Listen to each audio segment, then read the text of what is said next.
우리가 지난주 사무엘상 21장 말씀을 통해서 이 다윗이 기브아에서 사울의 아들 요나단과 헤어진 이후에 본격적인 이 도망자의 삶을 시작하는 모습을 보았습니다. 여러분, 다윗의 생애를 보면 다윗의 인생 가운데에서 가장 힘든 삶을 살한 것, 인생의 광야 생활을 시작하게 된 것입니다. 무릇 이 기간이 약 10년에 달하는 기간 동안 다윗은 사울에 쫓기는 그러한 도망자의 삶을 살게 된 것이죠. 그래서 여러분, 다윗이 이 요나단을 떠나서 어디로 가게 되느냐 하면 하나님의 임재가 있었던 이 높 성소를 찾게 됩니다.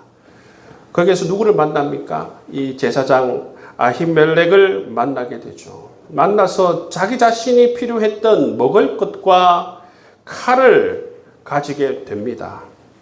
근데 여러분, 다윗이 하나님의 임재가 있는 곳에서 정작 해야 하는 하나님을 향한 기도, 하나님께 그의 삶을 인도하심을 기대하며 묻는 그런 기도가 없었다는 것입니다.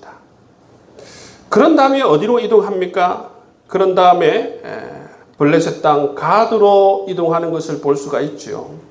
왜 가드로 갔습니까? 정말 이방 땅, 철전지 왼수의 땅, 이 블레셋 가드로 왜 갑니까? 두려워서, 살기 위해서, 오직 그 생각으로 이 블레셋 땅으로 가는 것을 볼 수가 있습니다. 아마 이 가드로 갈 때에 다윗의 마음속에는 어떤 것이 있었습니까? 이 이스라엘은 사울이 통치하는 땅이기 때문에 이 땅을 빨리 벗어나야 한다. 이 땅을 빨리 벗어나야만 살 수 있다. 그런 생각을 해서 블레셋 땅으로 가지 않았겠습니까?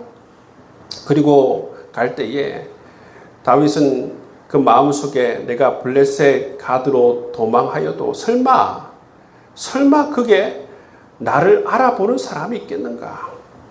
그런 생각을 가지고 갔는데, 여러분, 진작 그 블레셋 땅으로 가니까 어떻습니까? 자기 생각과 달랐다는 것입니다.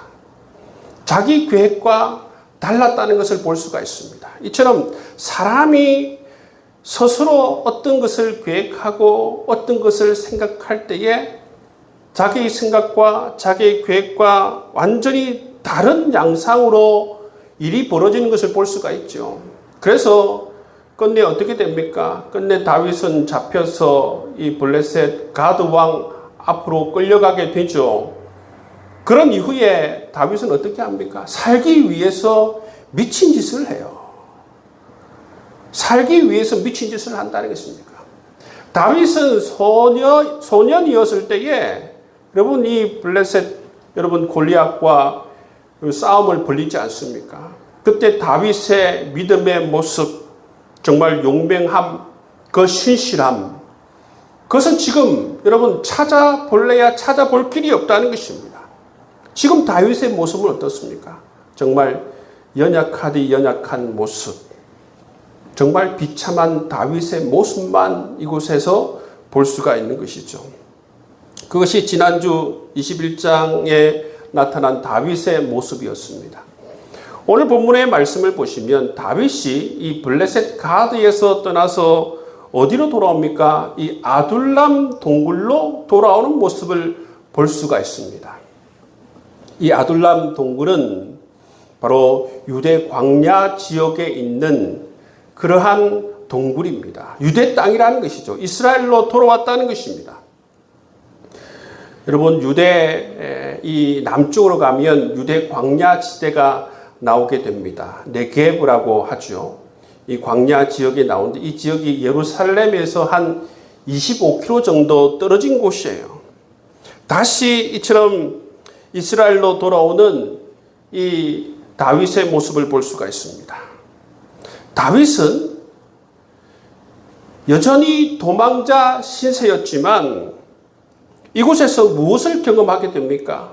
하나님께서 다윗을 버리지 않으셨다는 것을 경험하게 되고, 오히려 이 환난 당한 사람들을 이 아둘람 동굴에서 만나게 되는 그런 은총을 베풀어 주시는 것을 다윗이 경험하게 돼요.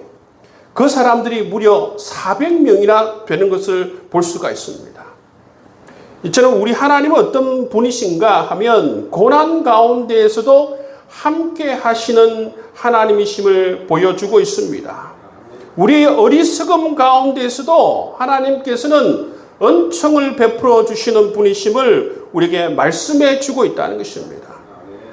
1, 2절 말씀을 보시면 그러므로 다윗이 그곳을 떠나 아둘람 굴로 도망하매 그의 형제와 아버지의 온 집이 듣고 그리로 내려가서 그에게 이르렀고 환난당한 모든 자와 빚진 모든 자와 마음이 원통한 자가 다 그에게로 모였고 그는 그들의 우두머리가 되었는데 그와 함께 한 자가 400명 가량이었더라. 여러분, 다윗은 사울의 위협을 피해서 아둘람 굴로 도망갔어요. 그런데 하나님께서는 거기에서 다윗을 홀로 내버려 두지 않으십니다. 하나님께서 예비하신 동력자들이 있었다는 것이죠. 여러분, 전적인 하나님의 은총 아닙니까? 이것은 전적인 하나님의 사랑이시고 여호와의 하나님께서 예비하심을 다윗이 경험하는 것을 볼 수가 있습니다. 이 아둘람 동굴에서 400명이나 되는 그런 동력자를 만났는데 여러분, 여기까지 다윗이 한 일이 무엇입니까? 다윗이 한 일이라고는 두려움 가운데에서 여러분 분별력 없어 잘못 판단해서 믿음 없는 결정을 하고 두려움에 쫓겨서 블레셋 가드로 도망한 일밖에 없습니다. 그런데 이런 다윗에게 하나님께서는 아둘람 동굴로 인도하시고 뿐만 아니라 동력자 400명을 만나게 해 주셨다라는 것입니다. 여러분, 이처럼 하나님 풀어주셔요. 때로는 말로 표현할 수 없는 하나님의 이 사랑을 베풀어 주시는 것입니다. 우리는 어리석은 생각을 하고 어리석은 판단을 하고 믿음 없는 행동을 하였음에도 불구하고 하나님께서는 이처럼 무조건적인 은총과 사랑을 베풀어 주실 때가 있다는 것입니다. 여러분, 우리가 지금 그래도 이만큼 살아갈 수 있는 것들도 어떻게 보면 우리의 삶에 하나님의 은혜와 사랑으로 채워주셨기 때문에 여러분 지금 우리가 여기까지 온 줄 믿습니다. 여러분, 다윗 왕이 새로워질 수 있던 계기가 무엇입니까? 믿음의 사람으로 성장할 수 있던 그 계기가 뭐예요? 자기의 힘으로는 절대 안 됩니다, 여러분. 자기의 힘으로는 계속적으로 여러분 잘못된 오판을 하고 두려움 가운데 쫓겨가다가 그 인생이 여러분 종말을 맞이했을 것이에요. 그렇지만 하나님께서 이처럼 은혜를 베풀어 주시고 여러분 정말 400명의 동력자를 붙여주심으로 말미암아 하나님께서 다윗을 위로해 주셨어요. 다윗의 마음을 만져주셨어요. 믿음으로 새롭게 하시고 새로운 어떤 마음과 결단을 가질 수 있도록 인도해 주신 것을 볼 수가 있는 것입니다. 시편 57편 말씀에 보시면 다윗이 도망자 생활을 할 때에 다윗이 고백했던 내용들이 나와져 있는 것을 볼 수가 있습니다. 시편 57편 6절 말씀에 보시면 그들이 내 걸음을 막으려고 거물을 준비하였으니 내 영혼이 억울합니다. 그들이 내 앞에 웅덩이를 팠으나 자기들이 그 중에 빠졌도다. 하나님, 저는 그 웅덩이에 빠지지 않게 해주시고 저를 건져 주옵소서. 여러분, 이렇게 기도하는 다윗의 모습을 볼 수가 있습니다. 여러분, 이처럼 다윗은 여러분 도망자 생활을 할 때에 이런 괴로움들, 고통들을 겪었습니다. 그런데 여러분 이 57편 7절, 8절 말씀에 보시면 갑자기 분위기가 반전됩니다. 어떻게 고백합니까? 다윗이 하나님이여 내 마음이 확정되고 확정되어 싸우니 내가 노래하고 내가 찬송하리이다. 내 영광아 깰지어다. 비파야 수금아 깰지어다. 내가 새벽을 깨우리로다. 그렇게 고백하고 있습니다. 여러분, 다윗이 이처럼 광야 도망자 생활을 할 때에 자신의 삶을 눈물로 하나님께 탄원하고 눈물로 하나님께 아뢰는 모습을 볼 수 있습니다. 그런데 그렇게 기도하는 가운데에서 하나님께서 어떤 역사를 해 주셨는지, 어떤 말씀을 해 주셨는지, 어떻게 다윗의 감정을 만져주셨는지, 어떤 확신을 주는지 알지는 못하지만 분명한 그 가운데 하나님의 역사가 있었다는 사실을 알 수 있죠. 왜냐하면 그 기도의 내용이 완전히 달라졌어요. 탄원으로 시작하여서 갑자기 기도가 확신으로, 기쁨으로, 평안으로 채워지는 모습을 볼 수가 있다는 것입니다. 하나님이여, 내 마음이 확정되고 확정되어 싸우니 내가 노래하고 내가 찬송하리다. 여러분, 어떻게 이 탄원의 기도가 이처럼 하나님을 찬송하는 기도로 바뀔 수 있습니까? 그 이유가 뭡니까? 그 이유가 바로 기도하는 가운데에 하나님께서 다윗에게 마음을 만져주시고 하나님께서 함께 해주시고 내가 너를 사랑한다 말씀해 주시고 하나님께서 그 마음 가운데 뭔가 확신을 주셨기 때문에 다윗이 이런 고백을 올려드릴 수 있는 것 아닙니까? 다윗은 이전에 여러분 도망자 생활을 시작할 때 그 모습을 보십시오. 두려움 가운데에서 무조건 살기 위해 제정신이 아니죠. 영적으로 제정신이 아닙니다. 제정신을 가지지 못한 채 그냥 두려움에 사로잡혀 도망가는 모습을 볼 수가 있어요. 그런데 지금의 다윗은 어떻습니까? 다시 영적으로 제 궤도에 오른 모습을 볼 수가 있습니다. 다윗은 새롭게 이처럼 기도자로 정말 하나님을 예배하는 예배자로 바로 선 모습을 볼 수가 있다는 것입니다. 다윗은 지금 여전히 도망자의 삶을 살고 있습니다. 그렇지만 다윗은 이전의 도망자의 삶과 완전히 다른 삶을 살고 있다는 것입니다. 그게 무엇입니까? 지금 하나님과 깊은 영적인 교통 가운데 살고 있습니다. 성령님께서 다윗에게 역사해 주시고 다윗을 만져주시고 다윗이 하나님 말씀을 깨닫고 그 말씀으로 위로와 확신을 가졌기 때문에 여러분 이러한 고백을 올려드릴 수 있게 된 것이죠. 시편 34편 8절 말씀도 여러분 도망자의 삶을 살아갈 때에 이런 고백을 하는 것을 볼 수가 있습니다. 너희는 여호와의 선하심을 맛보아 알지어다. 그에게 피하는 자는 복이 있도다. 여러분 다윗이 이 고백을 어떻게 할 수 있게 된 것입니까? 다윗은 정말 처음에 시행착오를 겪었어요. 시행착오를 겪었습니다. 그렇게 신실하고 믿음이 있던 다윗이 여러분 죽음이라는 이 크나큰 두려움 속에서 시행착오를 겪었어요. 시행착오를 겪은 다음에 하나님께서 조건 없는 은총을 베풀어 주시고 조건 없는 사랑을 베풀어 주시면서 제정신이 든 것이죠. 정말 새롭게 깨닫게 된 것입니다. 그리고 그것을 경험하게 되죠.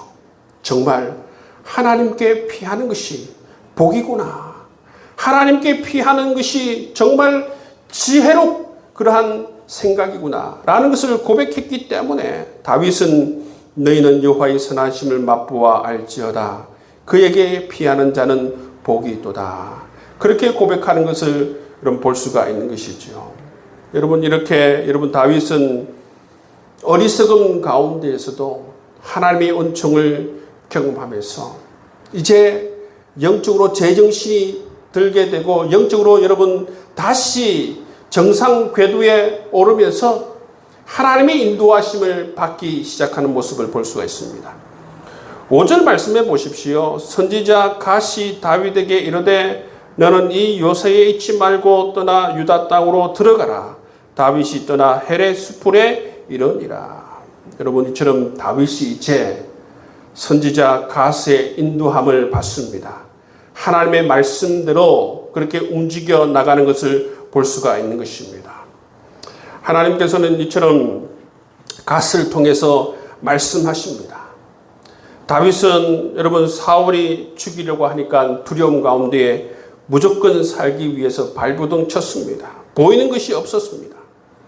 자기 생각대로 자기 뜻대로 도망치기 시작했습니다.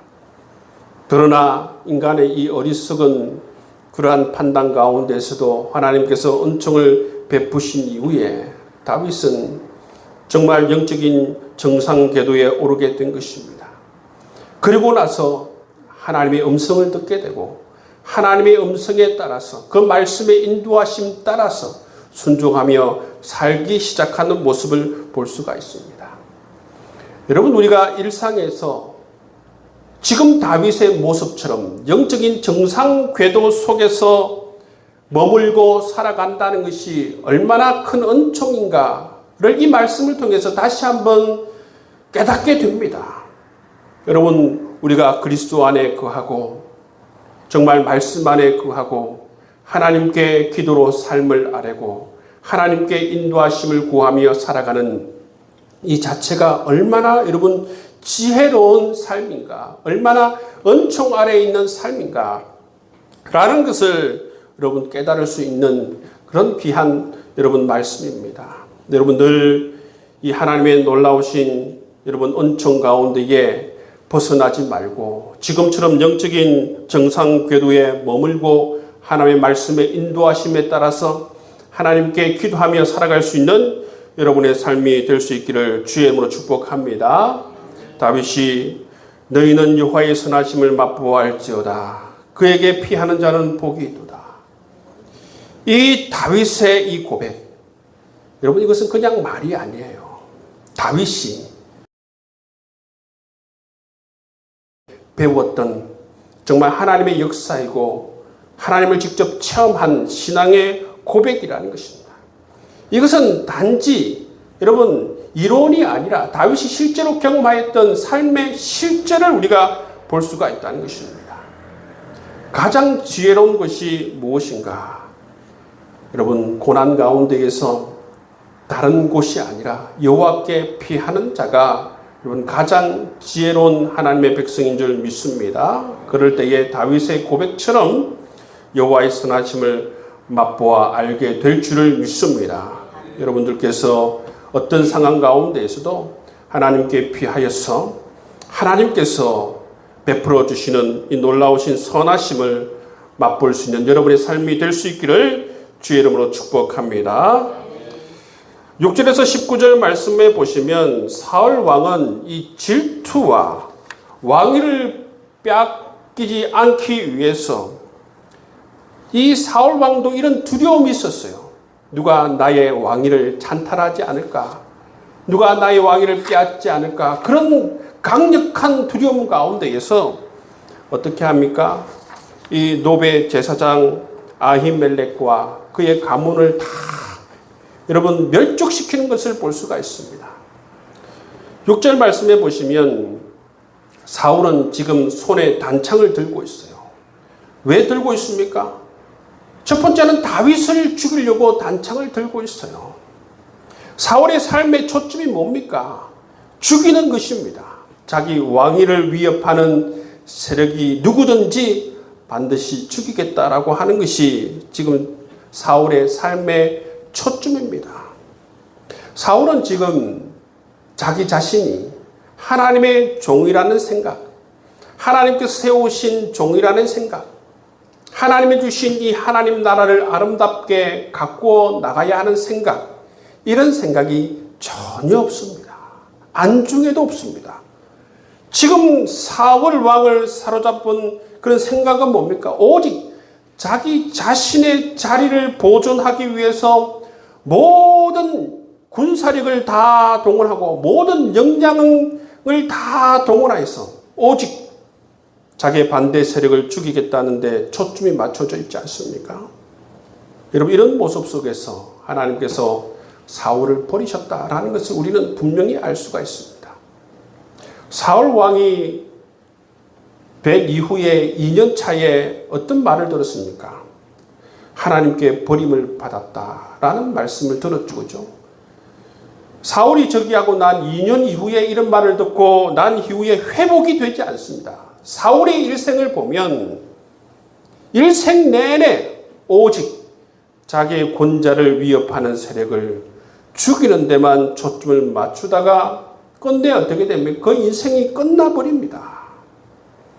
회복이 되는 인생이 아니라 사람을 죽이려고 하다가 그의 권자를 지키려고 하다가 그의 인생이 끝나버리는 그런 삶을 살아가게 돼요.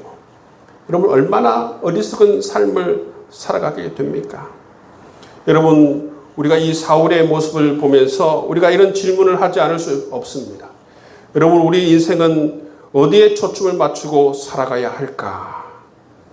여러분 우리 교회에 비전이 있습니다. 하나님을 사랑하라, 복음을 자랑하라. 우리 교회에 비전이 있는데 이 비전의 말씀은 성경이 가르쳐주는 여러분 중요한 두 표대에 대한 말씀이에요. 하나님께서 가장 소중하게 여겼던 계명과 주님께서 유언처럼 남기셨던 이 지상 명령, 가장 큰 명령, 이 두 가지를 결합한 말씀 아닙니까? 하나님을 사랑하라, 복음을 자랑하라. 이 두 표대를 여러분 성경에서 우리에게 가르쳐 주고 있습니다. 우리가 삶을 의미 있게 살고 삶을 가치 있게 살아가기 위해서는 반드시 올바른 표대가 필요해요.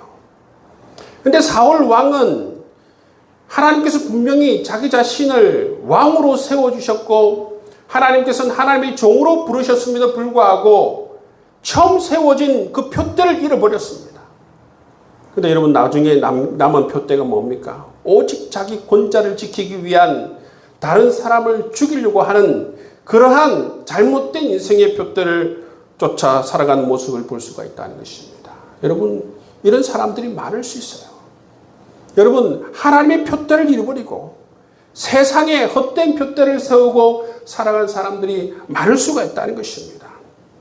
여러분 오늘 이 사울의 모습을 보면서 우리는 하나님의 존귀한 백성들처럼 여러분 성경이 가르쳐주는 이 의미 있는 표대, 정말 가치 있는 표대를 세워서 우리가 하나님 앞에 섰을 때에 정말 잘했다, 여러분 착하고 충성된 종이다, 이렇게 칭찬받을 수 있는 여러분의 삶이 될 수 있기를 주의 이름으로 축복합니다.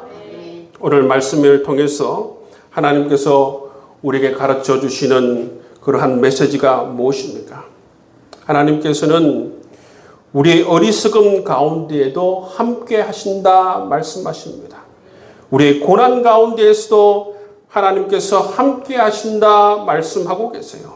그리고 우리 어리석음 가운데에서도 하나님께서는 은총을 베풀어 주신다 말씀해 주고 있다는 것입니다. 그렇습니다, 여러분. 하나님께서는 우리의 연약함과 우리의 어리석음 가운데에서도 여전히 우리를 사랑하시고 우리의 삶에 은총을 베풀어 주시는 분임을 믿습니다. 그리고 오늘 말씀을 통해서 하나님께서는 우리에게 말씀해 주시기를 하나님께 피하는 자는 복이 있도다. 여러분 하나님께 피하는 자가 복이 있습니다. 우리의 모든 삶의 모든 것을 공급해 주실 수 있는 유일한 분이 하나님이시고 우리의 삶의 모든 문제를 해결해 줄 수 있는 유일한 분이 하나님이시기 때문에 그렇습니다. 여러분 사람을 의지하지 마시고 늘 하나님을 의지하며 하나님께 피할 수 있는 여러분 될 수 있기를 주의 이름으로 축복합니다. 그러면 반드시 여러분 하나님의 말씀대로 이 모든 것을 너에게 더하시는 하나님의 귀한 은총, 하나님의 보이지 않는 그 강력한 하나님의 능력을 경험하게 될 줄을 믿습니다. 세 번째 하나님께서 우리에게 주신 메시지는 뭡니까? 영적인 정상 궤도에서 이탈하지 말라는 것입니다. 여러분 두려움 가운데 빠지면 하나님도 보이지 않고 기도할 생각도 나지 않고 여러분 말씀도 들리지 않는 이런 두려움 속에 빠질 수가 있어요. 장이라 불리는 다윗이 그랬다면 우리도 그렇게 될 수가 있다는 것입니다. 그렇지만 여러분 우리가 깊이 있게 우리 마음속에 새겨야 하는 것이 뭐냐 하면 정말 우리가 이 정상 궤도에서 벗어나게 되면 정말 우리가 어찌 될 줄 알지 못하는 그러한 더 큰 수렁 속에 빠질 수 있다는 사실을 기억하고 늘 지금처럼 여러분 하나님 안에 거하고 말씀 안에 거하고 기도 안에 거하고 하나님께 묻고 하나님을 의지하며 믿으며 살아갈 수 있는 이 영적인 올바른 노선 위에 살아갈 수 있는 여러분 될 수 있기를 주의 이름으로 축복합니다. 그리고 마지막으로 우리 인생은 어디에 초점을 두고 살 것인가 말씀하고 있어요. 사울처럼 헛된 푯대를 세우고 헛된 곳에 여러분 삶의 푯대를 두고 살아가게 되면 그 인생이 그대로 여러분 끝날 수가 있다는 것입니다. 오늘 여러분 우리에게 하나님께서 말씀해 주시는 것은 정말 우리가 하나님의 존귀한 백성들처럼 정말 하나님께 귀하게 여기시는 그 삶에 여러분 우리 푯대를 세우고 여러분 하나님께 칭찬받을 수 있는 귀한 하나님 백성답게 살아갈 수 있는 여러분 될 수 있기를 주님의 이름으로 축복합니다.